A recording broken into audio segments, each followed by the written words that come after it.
TAG give a round of applause. And with that, we have Emily from TAG to say a few words about the organization. Okay, thanks Wayne. Well, welcome everyone. Good evening. I'm Emily from TAG. I work on the marketing team here at the office. A couple of my colleagues are here as well. We're so pleased to have you here. For those who haven't heard of us, we are a social discovery company. So we are totally focused on helping you connect with new people. A couple of our stats are up here on the monitor in case you're curious, but we've been building these social discovery products since 2004, and we've been profitable since 2008, and we're hiring. So if you have any questions about our open positions, you can come talk to me after the event. And I just wanted to say thank you to all the panelists and to Wayne for organizing what I think is going to be a great event. And a few housekeeping items. The bathrooms are here in the back if you go down the staircase. And also you're welcome to discuss the event with us on Twitter at TAG, T-A-G-G-E-D, and on Instagram, tagged HQ. So thank you for being here, and I'll turn it back over to Wayne. Great, thank you again, and thank TAG. My relationship with TAG began back in 2011 when we did the whole incubator, Hsieh, and Black America thing. And it's about relationships and so forth, and so really appreciate TAG being some friends and partners along this journey. The hashtag for tonight is Blacks in Tech SF. Of course, you can still use Black History Month because it is a Black History Month, of course. And we have a giveaway. One of our sponsors is called Naked Wines. They provided the wine for you in the corner. And so I have a $50 gift card for Naked Wines. So whoever's most active or engaging or posts most tweets, using the hashtag BlacksInTechSF, we have a $50 gift card that we'll give to you tonight to use for your enjoyment of Naked Wines. Along with Naked Wines, I want to thank our other sponsors, the Silicon Valley Black Chamber. How many people knew about Silicon Valley Black Chamber or interacted with it? Yeah, exactly. Right. So they reached out to me about 2 or 3 weeks ago and said, hey, they want to get more involved with African Americans in tech and so forth. So what can they do? And I said, well, I'm planning this event. This is about you guys coming out, and hopefully you're able to interact with the Silicon Valley Black Chamber and go from there. Other sponsors include Black Founders. We have Monique, who's on the panel representing Black Founders. Naked Wines, of course, Kimberly Bryant of Black Girls Code. All the work she's doing in terms of reaching out in STEM and young girls. Innovation Nation. How many of you have heard of Innovation Nation? 1, 2, 3 individuals, so 4. So Innovation Nation is an IP protection platform. It's founded by an African American lady. She's from Alabama, and she moved here, I think about a year ago. And I met her at 500 Startups, and she was like, "Well, I don't know any Blacks in tech. I haven't seen anybody." She's down in San Jose, and so she's somebody that, in terms of looking at African American startups and so forth, and her platform is really important in terms of IP protection and patents. Check out Innovation Nation. Also, the NSBE San Francisco chapter. National Association of Black Engineers. They had an event last night on innovation and diversity, and so really, we're all about code and the engineers here, so make sure you support the local NSBE chapter. And lastly, Student Ventures is a nonprofit that myself and my partner Hsieh is working on in Detroit, Michigan, to teach kids about being technology entrepreneurs. So it's about learning code, but also about learning code, being a technology entrepreneur, and all the other aspects that go into that. And I really want to thank our volunteers from our various supporters in the community. Eric Davison, Eric, and Bonnie Lou down the registration. So without volunteers in the community, Tim West, Elizabeth, we couldn't do this event. So we really want to thank our volunteers that helped with that. And without further ado, I'd like for our panelists to introduce themselves. And I've been to some other tech events, some other diversity events, and has some high-profile individual panelists. But I'm very proud of this group of panelists that we have in front of you today. It was well accomplished and has some interesting stories to tell. Start with Eric. High profile. Off to the right. Is this fine or should I just yell? Yeah, it's fine. Mr. Mike. One of you high profile people told me. So I'm Eric Moore, and I've been an investment banker for about 15 years. Back in 98, 99, I moved from the East Coast back to the West Coast, which is where I'm from, and moved into a building here in San Francisco where I met Tony Hsieh, and ended up being, after Tony and his family invested in Zappos, I was one of the original investors in that company. So I've been in the tech ecosystem since 98, 99, and fast forward about 2 years ago, I started a fund. And so I have an early stage, seed stage venture capital fund here actually in Berkeley. So, and I invest in tech startups. My name is Megan Rose Dickey, and I cover technology for Business Insider. I've been in the tech industry maybe for about 2 years now. I started working for Jason Calacanis at Launch, where we help put on startup conferences, and I've been a Business Insider for about the last year or so. My name is Dan Miller. I'm currently the founder and CEO of a startup called Fresh Sessions, which is a marketplace that connects recording artists with all types of recording studios.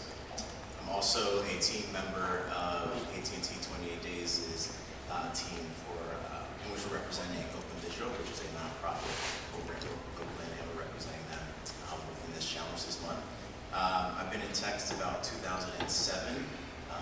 My introduction was at theLadders.com back in New York for about 2 years. I moved out here to the Bay about 3 years ago, in which I'm doing market research at SurveyMonkey, Forrester Research, and Salesforce.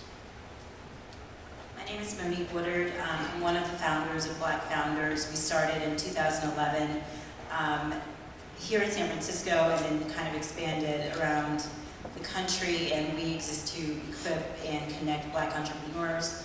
I've been in tech for a really long time, like 12 years. I started in marketing a product. I most recently just finished an innovation fellowship with the San Francisco Mayor's Office, and now I'm consulting around marketing and product innovation for both public sector and private sector companies.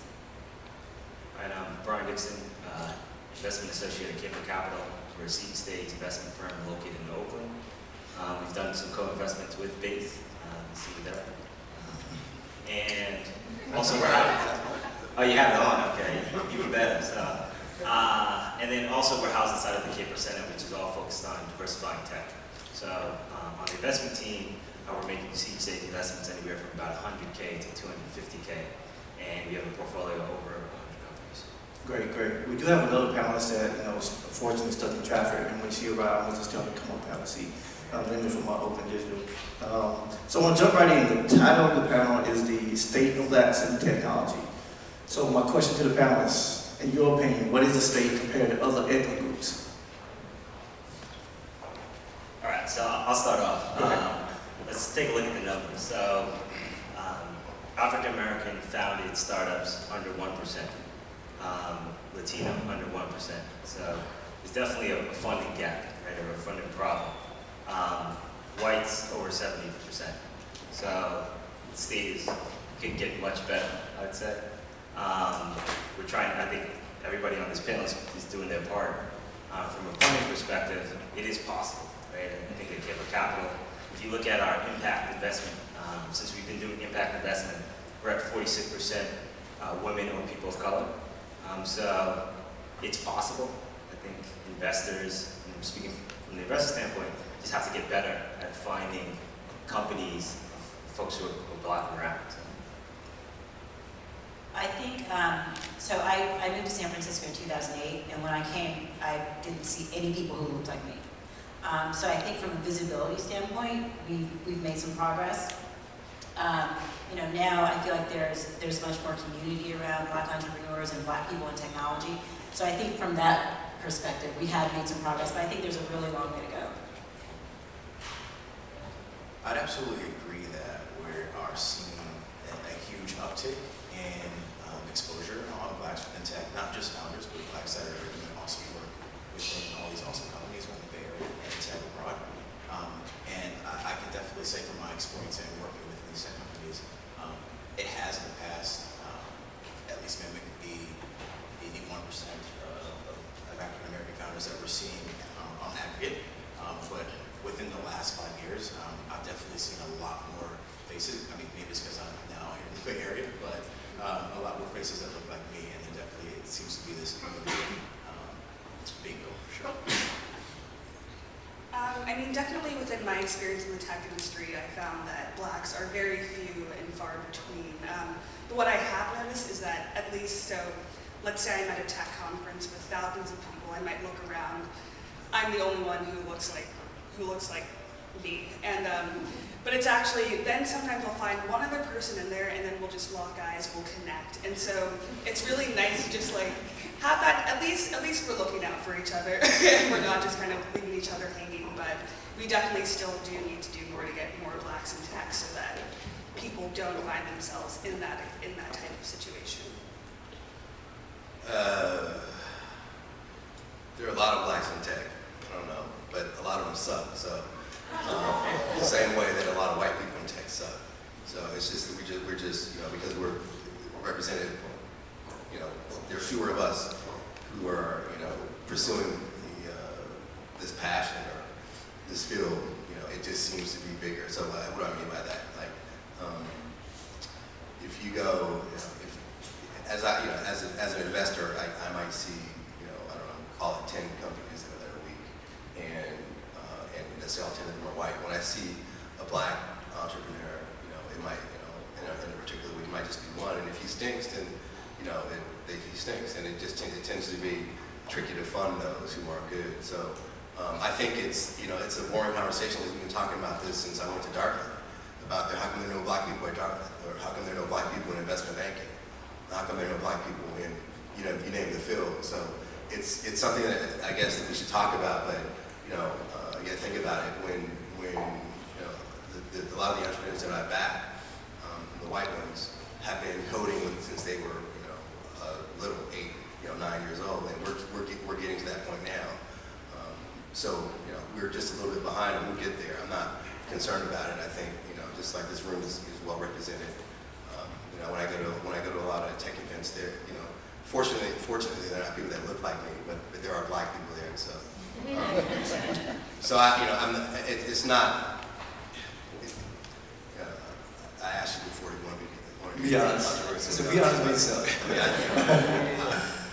It's an issue, but I think we spend a lot of time talking about it, and I do have some thoughts around how to fix it. So. Oh, great. Well, I just want to say to Miggy's comment, we was at CES in Vegas, and thousands of people at CES, and you don't see a lot of us there. And CES, actually, I don't know why, because it doesn't cost that much to attend. It's only like $100. And it's just about just making an effort to go to CES and be part of that world. And I was walking and it was like, oh, there's me. It's like, hey, what's up? It was that moment because it was like we don't see me. So when we at tech events, let's make sure to collaborate and at least make eye contact, right? But to Eric's point, in terms of saying, okay, they suck.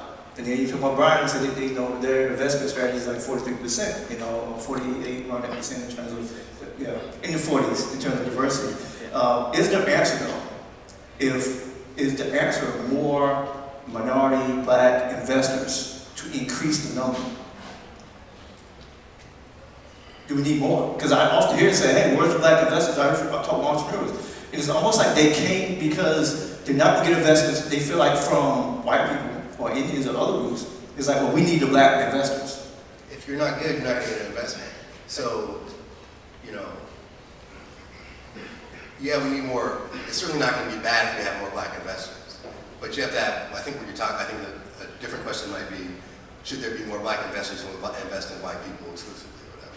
And so that's not what I do. That said, maybe 40% of my portfolio is either black or women. Not by design. It just so happens that the ones that come my way because of my network are fantastic, and I invest in them. So yeah, more black investors who are constant, or in that world. That's not my thing. I just invest in the best companies I see. But so I don't think it would hurt certainly, but it's not just black investors. If I don't, the people who've given me money as LPs, as limited partners, they don't care that I invest in black people, or they care that I make them a whole bunch of money. So if I don't make a whole bunch of money, I'm not gonna live to raise another fund.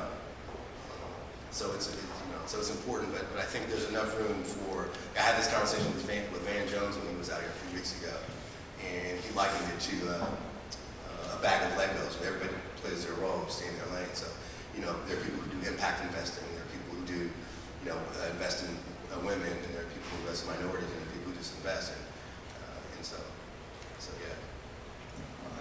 I agree with all those points, man. And I think also, you mentioned deal flow, right? And as VCs, you're looking, where can you get the best deals, right? So one of the things we do is, I think if you, traditional Silicon Valley VCs, they kind of might wait around and see kind of what comes through the door, right? But you got to be proactive about it as well. So for us, we're going to Focus 100 in New York. We're going to Women 2.0. We're going to mentor, but we're also going to look for deals, right? And hopefully find deals that other VCs or investors haven't found yet, right? So that's, I think, a part of the strategy is kind of where do you find your deals. The companies we invest in, we feel that they can be held against any company, right? Of founders from any background. So it's still about performance at the end of the day. You have to return, whether it's to your LPs or a fund like ours, you still have to make the numbers, right? So that's driving the investment strategy. Great. Megan, you put together this article last year, the 25 most influential African Americans in technology on Business Insider, and great article. What was the response from that article? I know you had some challenges looking for these individuals and so forth. Yeah, well, I guess just when I first started working on the piece, number one, it was unfortunately hard to find people to include on the list. So I actually found myself asking other Black people, like, hey, like, who am I missing? Just like, help me out here, because obviously I don't want to put out that list without, like, properly researching everyone who would be eligible to make that list. But of course, once it went live, it got some mixed reviews. Some people were really happy about it, just that I was kind of shedding light on African Americans doing great things in technology. But then, on the other hand, some people were upset because I missed this person or that person, or this person should have been ranked higher than that person. But at least I know going forward, the groundwork has kind of been set. And since then, I've kind of expanded my network to make sure that the list just keeps getting better and better every year. I think that's probably one of the best articles I've ever written since I was in the top 10. So. Cool. Yeah, I was included as well. You're welcome. Yeah. On that note, we're talking about culture here in Silicon Valley, right? And there's a term about code switching and being able to fit into different environments and so forth. So I'd like to know for like Dan and Monique to touch on in terms of like the culture of Silicon Valley and your experiences from East Coast to West Coast, and then Monique, especially with Black founders traveling across the country. What can we learn about the culture of Silicon Valley, and then how can we impact other cultures across the country in terms of African Americans in tech? So on the issue of code switching, yes, I think we all do it, and I think it's necessary. It's just the way that you survive in any sort of professional environment. That doesn't even have to be technology. That can be, investment banking, or, working at a call center. You gotta do what you need to do in order to fit in. And I feel like that's just common sense, right? I love that new Nicki Minaj song, but I'm not going to be at an espresso machine in an office singing it. I mean, that's just common sense. I do feel like when people move here from, let's say, the East Coast or the South, I'm from the South, I'm from Florida, there can be a little bit of culture shock, but a lot of that has to do with that they're trying to find a community that is a little bit fragmented here. And I think you have to figure out and try to figure out your way, and the people who do survive in Silicon Valley, you kind of stick with it and stay. I think those are the stronger people, the stronger tech people, the stronger entrepreneurs, and those who don't go back to wherever they came from. I would wholeheartedly agree. In that, it's crazy. So you move just from New York to San Francisco, and a lot of people relate these cities together, but they're not the same at all. So like, you have to come out here with an open mind and realize that this is 100% a different social landscape. And just like any other social landscape, whether it be professionally or socially, there's rules that are written and some that are unwritten, and you have to understand and recognize those. So if you want to be successful and want to be able to navigate, you have to have an open mind. Linda joined us from the rain and the travel. So I'd like for Linda to introduce herself and also talk about Oakland Digital and the work you're doing at Oakland. Yes. Hi, I'm Linda Hong. I'm a founding partner of a community building organization, Oakland Digital Arts and Literacy Center, and also known as Oakland Digital for short. And our mission is to bridge the digital literacy and opportunity divide of small businesses, entrepreneurs, and design students. And I just want to say, quickly say thank you to Wayne Sutton for organizing, tonight's event, making, it possible, and also, the sponsors, the support of the sponsors we tonight too. And, just a quick shout out to TAG for, allowing us to use the space so we could discuss, important problems that we're talking about today. So yeah, thank you. Now I want to jump to some conversation on women in tech and challenges that you have. What would you like to see different change about the culture here in Silicon Valley, just in women in tech? Women in tech, especially, I work with some African American women in terms of technology in the tech space. I see they have a whole set of challenges and other biases just because they're a woman and then they have some sort of different color to them. But it's like thinking that you're competent enough to have a tech startup, or either should you be doing tech in general? And so I'd like to see if you could change one thing about this culture, being a woman in tech, what would it be? Yeah, culturally, I guess, women, for many generations, they had this specific, gender role. Women are, known to be, more, domestic than men and things like that. So as a society, as we evolved over time, we've, learned to be more inclusive, we've come a long way as a society.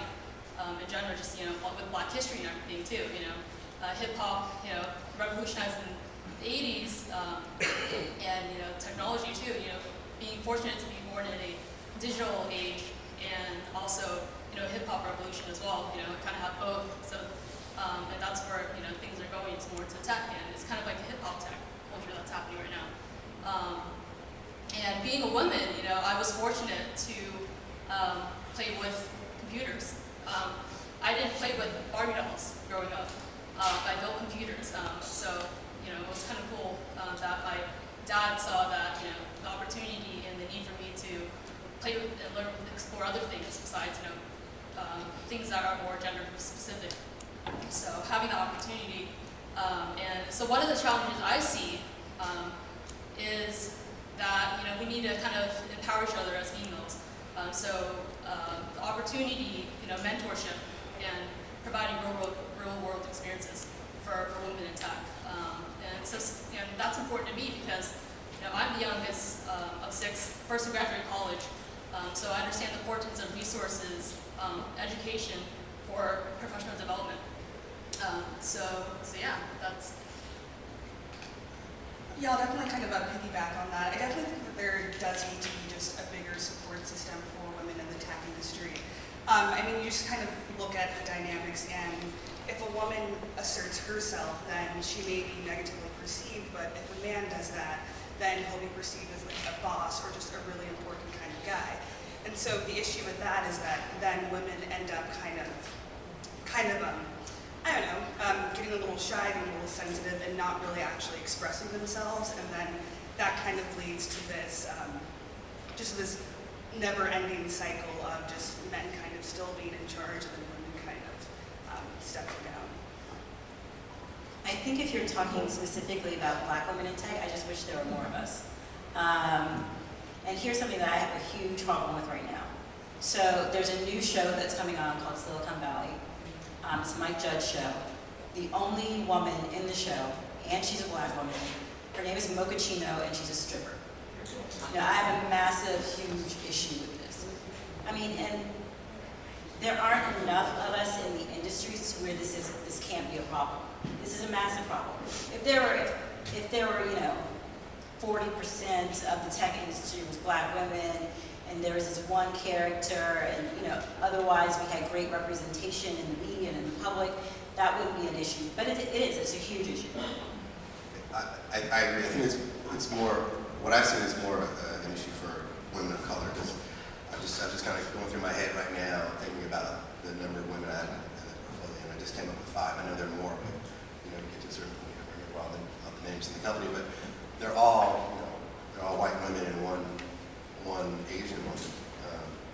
And so, but that said, I've never been pitched by a black woman.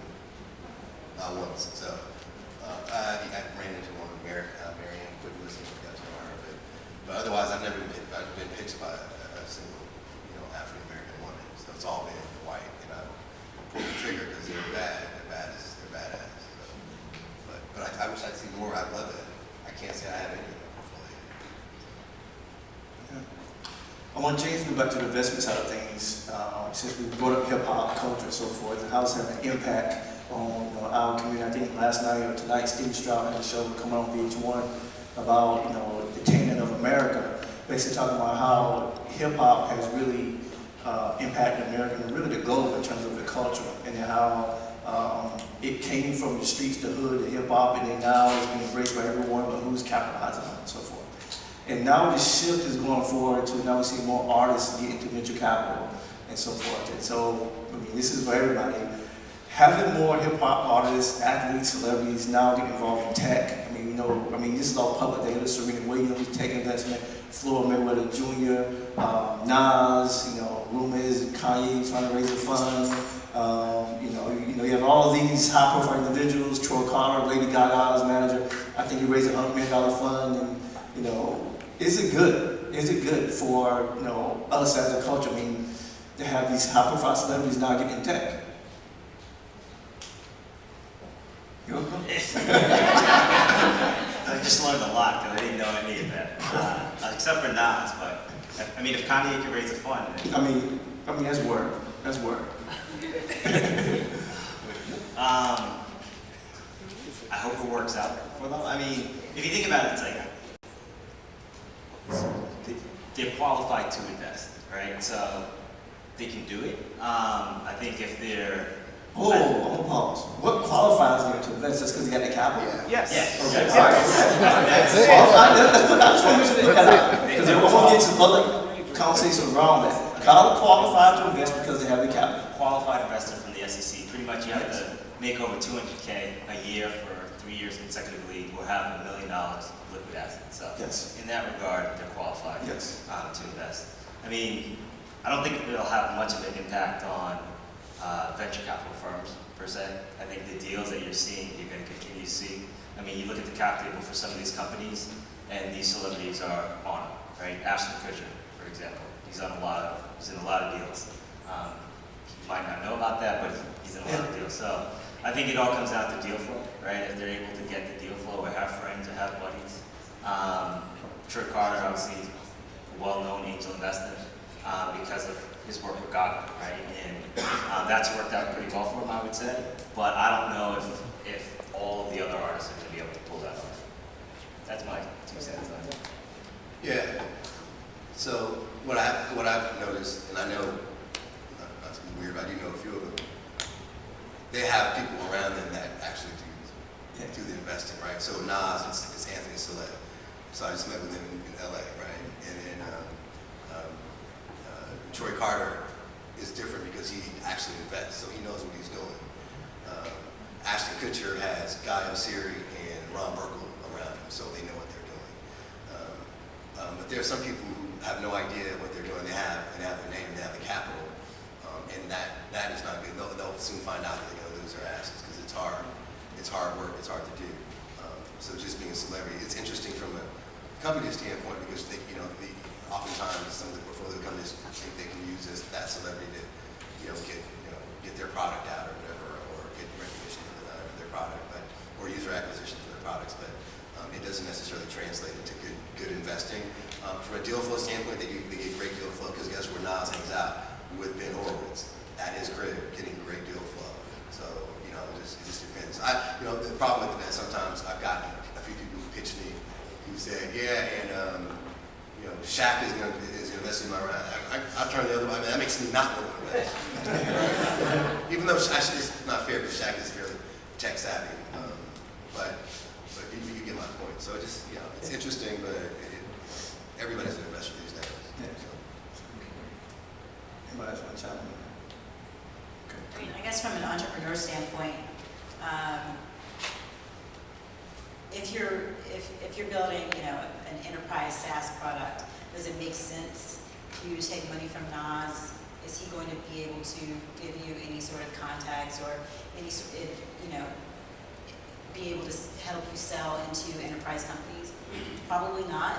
If it's something that has to do with celebrity or music or something else, then, then maybe he has some sort of domain expertise that becomes relevant. Great. Monique and Linda, both your organizations provide a great service to the community locally and abroad.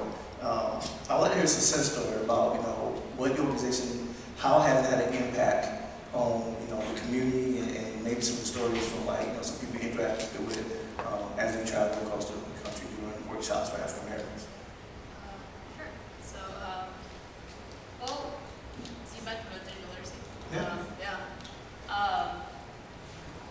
Something to think about. It's like, what is digital literacy and why is it important?